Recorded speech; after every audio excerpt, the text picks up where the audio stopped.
저는 국가수에 97년에 입사해서 유전자 분석과에서 유전자 분석 업무를 담당하고 있는 조남수라고 합니다. 범죄 현장에서 의뢰되는 증거물에서 제 DNA 분석을 통해서 범인과의 일치 여부를 확인하고 있습니다. 이호 교수님은 거의 제 입사 초기에 같이 일하는 동료로서 항상 존경하는 선배님이자 형님이셨던 분이라서 이호 선생님께서 조남수 박사님을 내가 사랑하는 인간으로 뽑아주셨어요. 혹시 소재가 없어서 그러신 건 아닌가? 거기밖에 말씀 못 드리겠는데. 감사하긴 한데 제가 그럴 자격이 있는가라는 생각이 항상 들기 때문에 어떻게 얘기를 해야 될까? 멋있는 어투가 잘 생각이 안 납니다. 아무튼 고마울 따름입니다. 네. 일에서 보여지는 그 사람의 직업 윤리가 네. 또 그런 속에서 사랑을 느껴요, 저는. 그래서 어떻게 보면 지금 우리가 모든 것이 파편화되고 어떻게 되면 단순화되고 이런 것이 전문화된다고 그러잖아요. 전문화되는 것은 옆 경계선을 모르잖아요. 옆에서 무엇을 하는 것인지.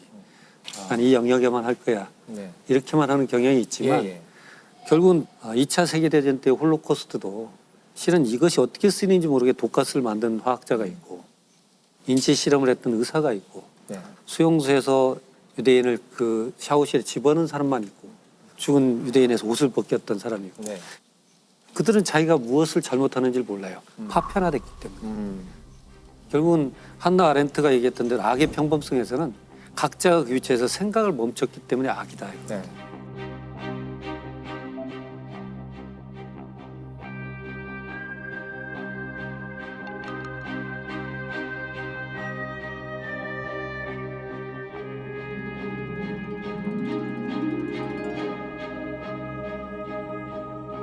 악은 참 평범한 거구나 이렇게 생각할 수 있잖아요. 네.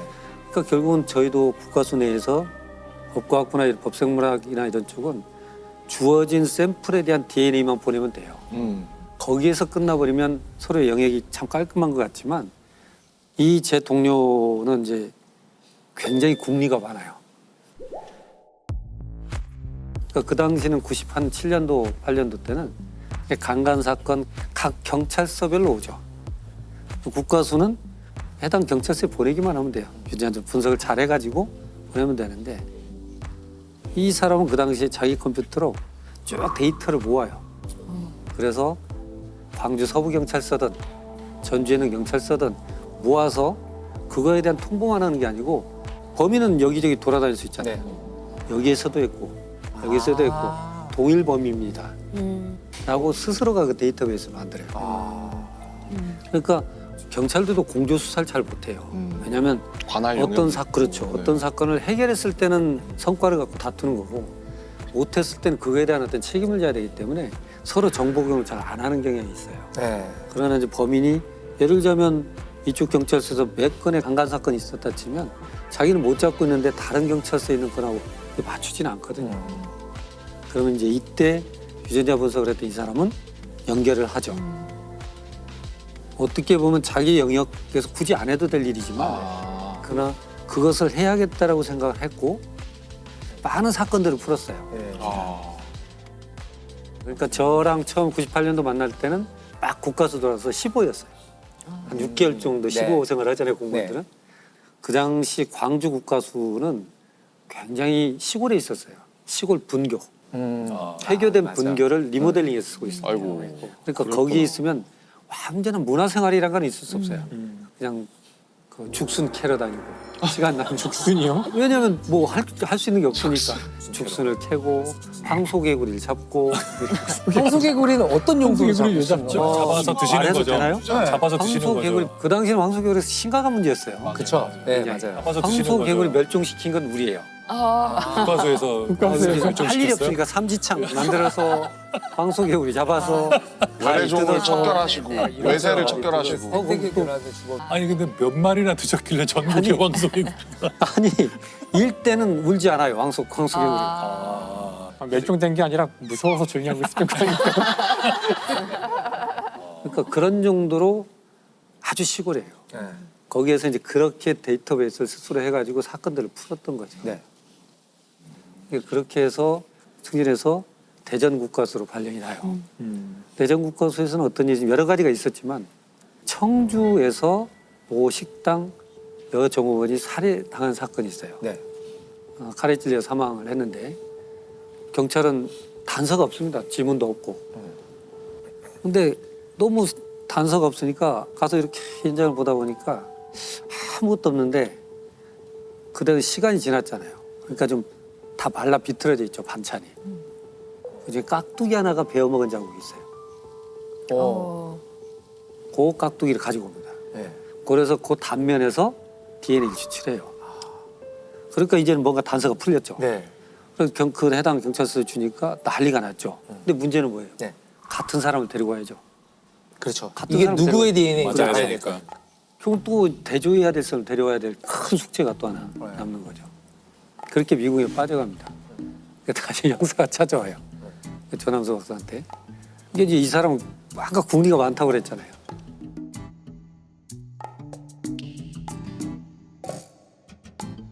뭘 하고 있었냐면 우리가 이제 X 염색체가 있고 Y 염색체가 있잖아요. Y는 아버지한테 온 거잖아요. 그렇죠. 그 Y 염색체가 부계 쪽인 거죠. 네. 그러니까 그동안 쭉 데이터가 들어온 걸 가지고 YSDR이라고 하는데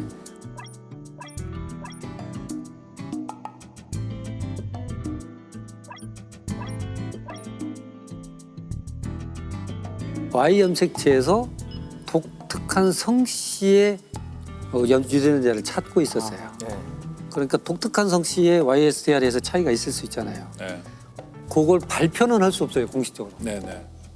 그러나 자기가 곧 정리하고 있었죠, 비공식적으로. 비공식적으로. 네. 형사가 하도 단서가 없다고 그러니까 제 생각에는 요것은 H 성씨를 가진 이런 쪽 같은데 그런데 이제 특히 국밥집 쪽에 그 범인이 사용했을 걸로 보이는 자전거가 있었어요. 그러니까 이 자전거를 타고 올 정도면 반경 얼마 안 떨어져 있어요. 예.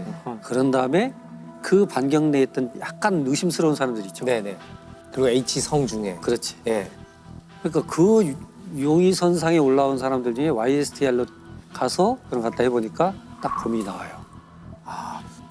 그러니까 그 당시까지만 처음에요. 성씨를 가지고 접근했던 것은 중요한 건 내가 지금 이걸 굳이 할 필요는 없지만 적어도 어떤 형태로든 이것이 쓰여져야 된다면 자료를 객관화시켜 모아본다는 거죠. 실은. 그래서 결론은 그렇게 해서 이제 범인을 잡아요. 네. 이게 전문 영역을 보면서 전문화는 깊게 들어갈 수도 있지만 이 일을 내가 왜 하고 있는가 하는 거죠. 결국은 사랑이라는 것은 우리가 서로가 동일한 시대를 살고 있고 동일한 고민을 갖고 있고 우리는 동일한 양심을 가지고 있고 하나의 사회를 형성하는 데 있어서 약속이 있잖아요. 네.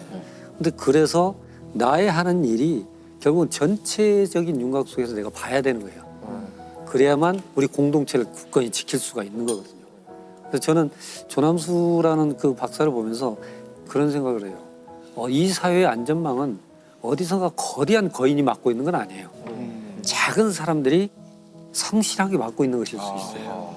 그들은 이 어떤 하나의 일로 태어난 게 아니고 공동체에서 자기 책임의식을 느끼는 공동체에 대한 사랑을 갖고 있는 사람들이다. 저는 그래서 인간에 대한 사랑이 있는 곳에서 전문가적인 영역의 사랑도 있는 곳이 있을 수 있다. 분야에서 나 이분은 동료지만 내가 진짜 존경스럽다. 어떤 분이 있으실까요? 저는 편집 감독님 너무 존경해요. 제가 친절한 금자씨 때부터 쭉 함께 해온 네. 분이고요.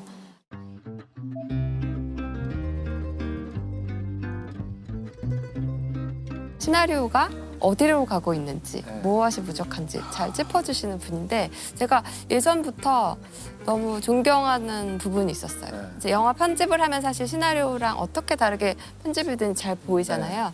어떤 부분은 정말 세련되게 하시거든요. 네. 예를 들어서 컷의 순서가 네. 바뀌면 이게 더 웃겨. 70%의 사람들이 웃을 거야. 하지만 이거 뒤에 조금 늦게 해놔. 그러면 한 30%만 웃을 수 있어. 네. 하지만 이게 더 세련돼 전체로 볼 있어. 때. 이 앞에 많이 웃었기 때문에 네. 여기서는 40%만 웃어도 된다. 근데 저는 이런 가르침들이 경험에서밖에 나올 맞아요. 는 거잖아요. 멋있다. 그런 것들이 너무 좋았어요. 그리고 이 똑같은 컷이라도 컷의 길이를 어느 정도 주느냐에 따라서 우리는 그렇죠. 되게 다르게 느낄 수 있거든요. 뒤에가 다 똑같다고 하더라도. 네. 근데 이런 종류의 배움이 지식이 아니라 경험을 통한 거잖아요. 인격을 통해서 온다는 게 재밌는 것 같아요. 이게 그냥 어디서 인터넷에서 읽거나 책에서 읽거나 그렇죠. 이런 배움이 그건 아니죠. 아니라 사람한테만 들어있고 실제적으로. 그리고 제가 그 사람을 신뢰하고 또 그 사람을 좋아하기 때문에 저를 받아들일 수 있는 그런 가르침인 것 같아요. 저도 뭐 그렇게 다르지 않을 것 같은데 아까 뭐 이렇게 음향 하시는 거기서도 얘기하셨지만 특히 엔지니어, 사운드 엔지니어들은 가사를 쓰고 노래를 녹음하고 이런 걸 가창하는 사람들이랑은 또 완전히 다른 되게 공학적인 영역이잖아요. 그래서 제가 들었던 그 모든 음악의 결과물들이 사실은 이분들의 노고가 엄청나겠구나라는 생각을 되게 많이 하게 됐어요. 저희는 예를 들면 피드백을 들을 때도 막 이게 뭐 저역대가 고역대가 이렇게 하다보다는 뭐 이게 좀 플랫하다든지 네. 아니면 좀 공간감을 좀 넣어달라든지 뭐 이렇게 되게 추상적으로 할 때가 많아요. 아, 예, 그래서 저희도 그래서 어쨌든 저도 그래서 피드백 할 때 최대한 뭔가 좀 잘 그들의 언어로 알아들으실 수 있게 하려고 노력하는 편인데 어쨌든 막 되게 그냥 아 이거 좀 뭔가 좀 사운드가 좀 뭔가 좀 땡땡하게 좀 이렇게 안 돼? 뭐 이런 식으로 하는 사람 근데 그게 참 어려운 거죠 사실. 어렵죠. 예, 예. 표현이. 어떻게 좀 해봐라 이거 아니에요? 어떻게 좀 뭔가 좀 이렇게 막 샤하고 막 이렇게 땡 하다가 이렇게 팍 터지고 알지? 이렇게 하시는 분들도 있거든요. 네. 근데 이제 사실은 어쨌든 뭔가 정확한 결과물을 얻어내려면 클라이언트로서도 좀 책임감을 가지는 네. 분들도 많았으면 좋겠다라는 생각을. 그럼 교수님이 지금까지 쭉 얘기를 하신 이 조남수 박사님 옆에서 이제 동료로서 사실 우리 이런 분들이 옆에서 굉장히 든든하잖아요. 네. 네. 실제로는 어떠셨는지 이 조남수 박사님을 보고. 굉장히 샤이해요. 어디 나서는 걸 좀 싫어하고 샤이하시고. 예, 정이 많고. 아, 그러니까 아무래도 공무원 사회니까 직위라는 것도 필요하잖아요. 네. 그것을 그렇게까지는 생각을 안 해요. 굳이 경쟁해서 예, 예. 내가 더 뭐 이런 건 없고 내가 지금 이걸로 한 걸로 난 만족하는 거고 보람을 느끼고 있고 우리가 노하우를 많이 알아야 된다고 보잖아요. 그건 하나의 기술적인 부분이고 네. 요즘은 저는 쓰는 단어가 노후라는 표현을 해요. 노후. 누구? 누가 했는지. 그러니까 어떤 회사가 기존의 공장을 좀 인건비가 낮은 지역으로 옮기면서 굉장히 최신식으로 했어요. 네. 아주 정말 자동 공정으로. 그러나 불량품이 더 나오더라는 거죠. 왜 그럴까? 더 낮게 했는데. 그래서 따져보니까 실은 그전의 공장에서는 한 사람이 그 틈을 메꾸고 있었더라는 거예요. 아, 이 틈을 자연스럽게 메꾸고 있어서 이건 의미가 없는 줄 알고 다른 설계를 했던 거죠. 결국은 누군가는 이 사회에서 전문화되는 세계 속에서 그 사이의 간극을 스스로 메꾸는 분들이 있어요. 이 부분이 참 우리는 공동체에서 중요하게 봐야 된다. 맞아요. 그래서 노하우보다는 이제 조직의 관리나 누가를 할 때는 노후를 찾아야 된다고 그래요. 누가 메꾸고 있을까 우리가 볼 그런 때. 분들이 어떤 본인의 일에 대한 사명감이나 네, 이런 네. 것들이 있으니까 그 간극이 보이지 않고. 그렇죠. 우리는 그 당연한 걸 보죠. 예, 맞아요. 우리는 와, 평범한 일상이 멈췄을 때 비로소 네. 그게 있었구나. 그렇죠. 우리가 모르는 순간에 이 세상을 움직이고 이 세상을 지탱하고. 퍼즐을 맞추고 하시는 분들이 있었구나. 근데 그 중에 아주 중요한 분이 오늘 네. 예, 조남수 박사님. 네. 너무 예. 감사합니다. 저를요? 네. 항상 요즘은 좀 그런 것도 많이 조심스럽습니다. 같이 했던 거지 저 혼자서 했던 일은 아니거든요. 아마 국과수에서 일하는 저하고 같이 일했던 유전자 분석하는 동료들은 진짜 열과 성의로 일을 했고요. 저보다 사실 능력도 더 좋습니다. 이호 교수님도 굉장히 대단하셨고요. 뭐 죽은 자들의 변호사라는 말 많이 들어보셨지 않습니까? 그러한 그 사명감을 가지고 일하셔서 지금까지도 열정을 가지고 지금 하시는 거 보면 훌륭한 사람들이 너무 많습니다. 아무튼 너무 감사하다는 말을 꼭 전해드리고 싶습니다.